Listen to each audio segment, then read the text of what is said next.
سيحوا بقى سمنة زبدة، هو ده وقتها. السمنة البلدي تعرفيها ازاي؟ ما تكونش مغشوشة يعني.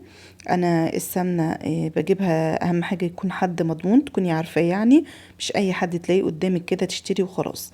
بعد كده لو لقيتي السمنة مجمدة طالعة من الفريزر، بلاش تاخديها، لان هي مش هتعرفي تفكيها ولا تقطعيها ولا كده وتبصي جواها، لان للاسف في ناس بتبقى مع تقريبا حاطه بطاطس، حتى تلج، حاجه زي كده. فاللي تلاقيها ناس بتبيعها من الفريزر مجمده، بلاش منها، ما تاخديهاش.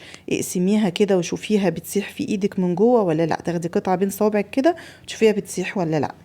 اما تيجي بقى تسيحيها، حطيها في قلب الحله، لكل كيلو حطي معلقه ملح ممسوحه مش ملانه. قلبيها بقى كده كويس، وبعد ما تبتدي تغلي معاكي، روحي موطيه عليها النار خالص مع استمرار التقليب.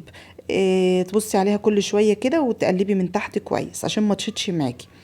بعد كده هتبتدي تصفى معاكي بالشكل ده. اللي على الوش ده هيبتدي يرقد تحت برضو، كمان شويه كده هيرقد تحت مع المرتة، وهي تبتدي تبقى صافيه. المرتة بتاعتك لازم تبقى بيضة كده يعني، او يعني داخله على البني كده، وتبقى حلوه مش اكتر من كده عشان ما تبقاش حادقه ولونها غامق. سيبيها بقى لما تبرد شويه كده، وبعدين عبيها في البرطمانات، هتقعد معاكي بالسنه.